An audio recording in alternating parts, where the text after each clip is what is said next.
Bonsoir Lisa, Bonsoir à tous. bienvenue sur la chaîne YouTube CB Math et Lisa.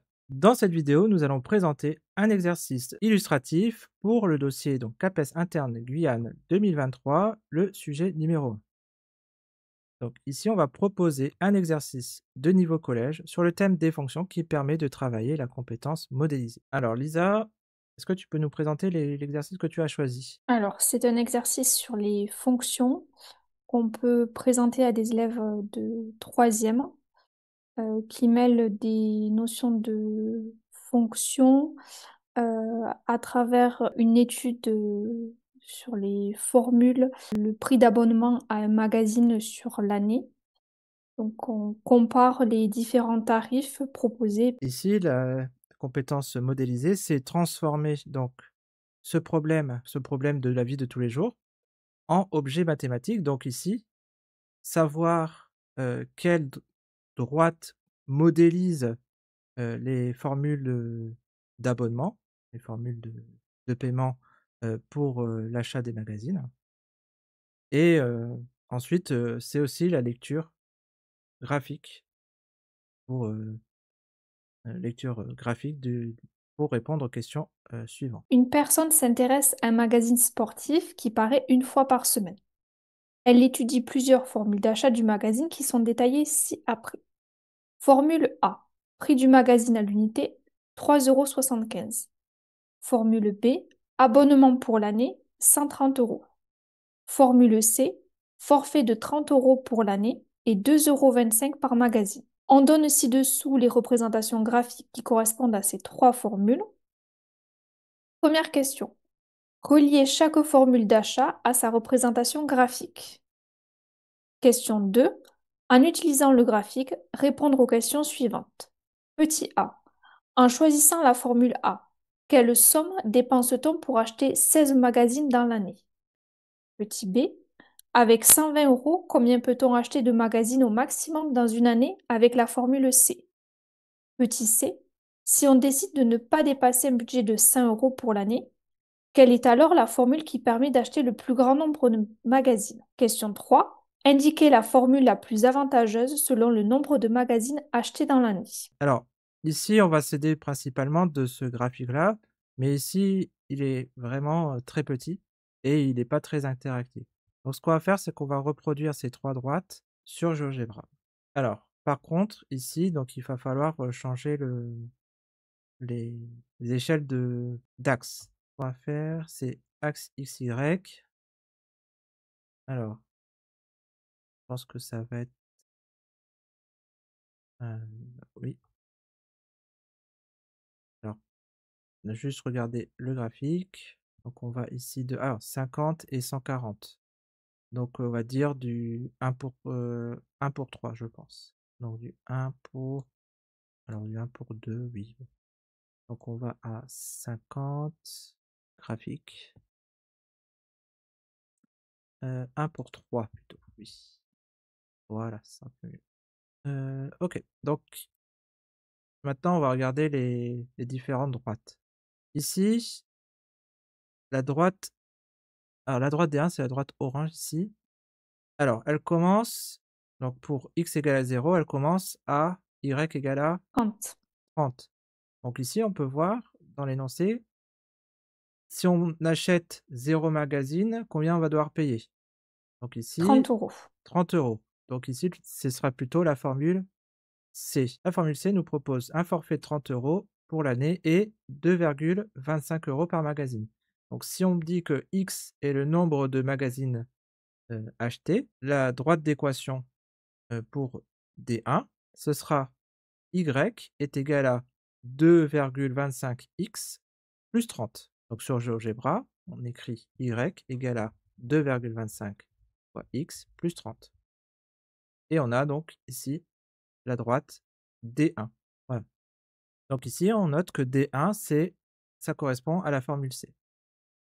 Ensuite, D2. Donc D2, on paye toujours, donc le coût ici des magazines, c'est toujours 130 €. On acheter n'importe quel nombre de magazines, on va payer 130 €. Donc ça, ici, ça va correspondre à quelle formule? À la formule B. Formule B, Abonnement pour l'année, 130 €. donc D2, ça va correspondre à l'abonnement pour l'année et donc c'est la fonction constante, égale à 130, donc Y égale à 130. Y égale à 130. Donc ici, on va pouvoir alors écrire que c'est D2, oui D2, D2 et sélectionner pour le colorier en bleu. OK. D1 ici et D2. Et maintenant dernière droite, D3.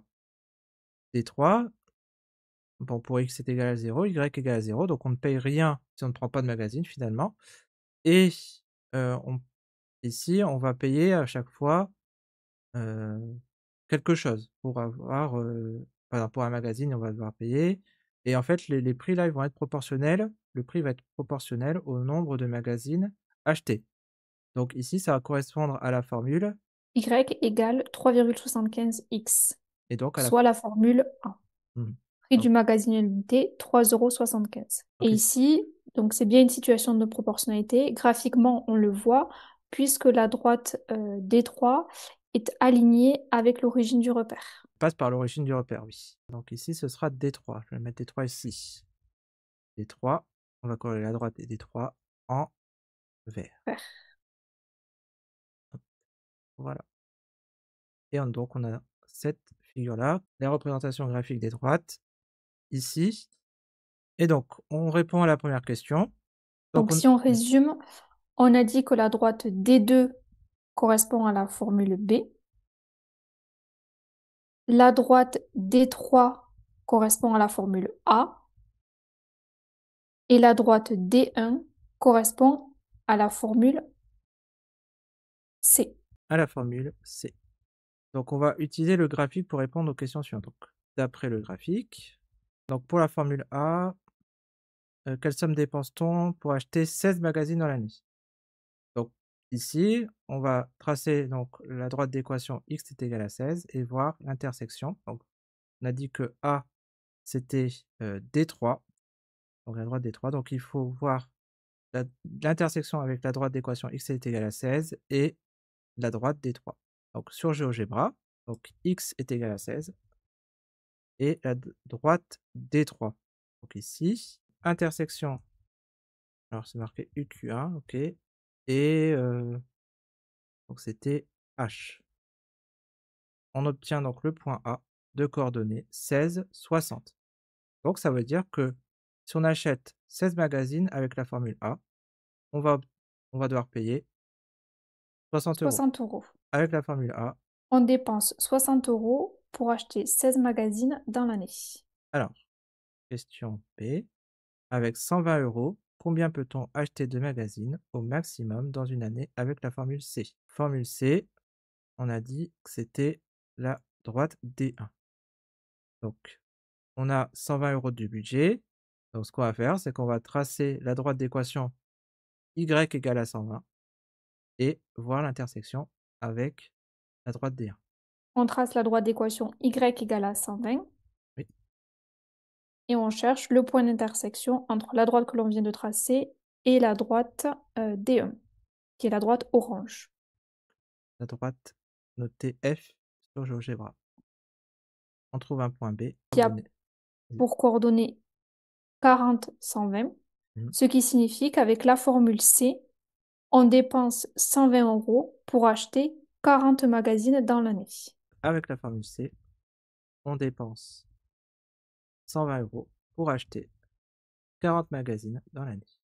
Maintenant, question C, si on décide de ne pas dépasser un budget de 100 € pour l'année, quelle est alors la formule qui permet d'acheter le plus grand nombre de magazines?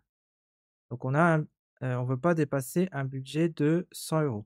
Donc ici, ce qu'on va faire, c'est qu'on va tracer donc on veut pas on veut un budget alors compris on a compris entre 0 et 100 €.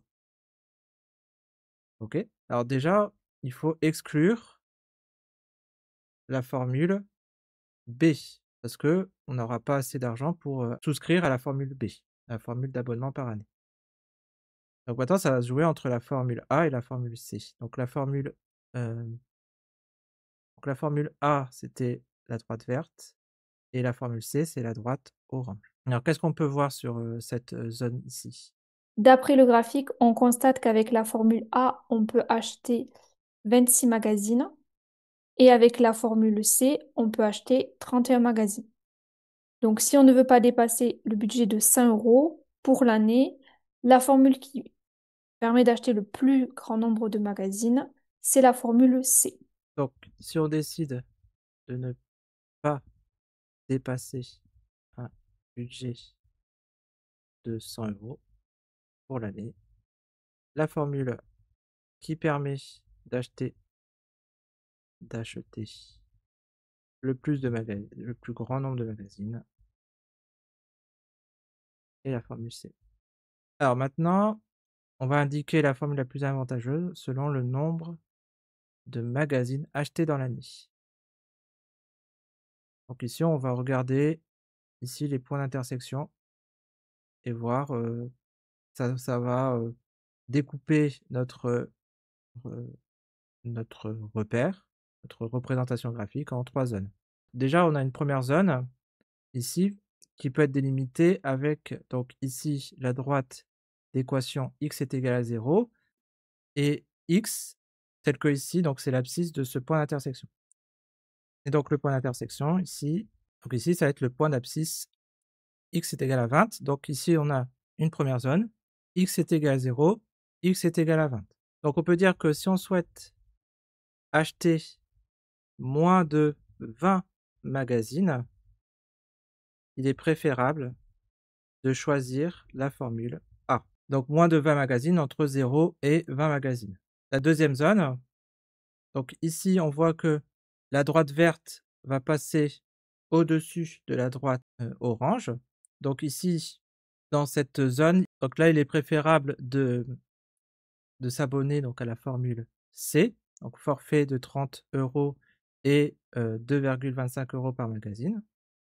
Et donc ici, on a la deuxième zone, x est égal à 20 et l'intersection de D1 avec D2. Donc ici, on aura un point, d'abscisse et on aura donc une deuxième zone délimitée.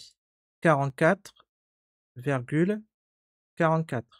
Donc ici, ce qu'on peut dire, donc on va acheter un nombre entier de magazines. Donc ici, si on est entre 20 et 44, donc juste un peu avant, le point d'abscisse ici, on va dire que la formule la plus avantageuse, ce sera la formule C et enfin, si on achète un nombre supérieur ou égal à 45 magazines, eh bien, la formule la plus avantageuse sera la formule B. Si on souhaite acheter entre 20 et 44 magazines, il est préférable de choisir la formule C. Et si on souhaite acheter au moins 45 magazines, donc au moins ça veut dire, supérieur ou égal à 45, il est préférable de choisir la formule B. Bon, voici pour donc, pour cet exercice. Donc ici, savoir comment, transformer cet énoncé mathématique relatif à une situation de la vie de tous les jours en objets mathématiques qui sont donc les représentations graphiques, des de la situation, donc c'est-à-dire, des équations de droite, fonctions, affines et ensuite faire des lectures graphiques pour avoir les informations, demandées par les questions. Bien, la vidéo est maintenant terminée, merci de l'avoir regardée. Si vous avez aimé ce contenu, pensez à liker la vidéo, ça nous aide beaucoup pour le référencement. Pour ne rien manquer aux prochaines vidéos, abonnez-vous à la chaîne et activez la cloche des notifications. Si vous avez des questions ou des remarques à propos de cet exercice d'illustration, vous pouvez nous laisser un commentaire en bas de cette vidéo, on y répondra si nécessaire. Si vous pensez que cette vidéo peut être utile à d'autres candidats, n'hésitez pas à la partager sur vos réseaux.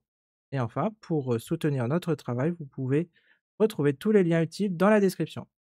On se retrouve très bientôt pour une nouvelle aventure mathématique. À très vite. À bientôt!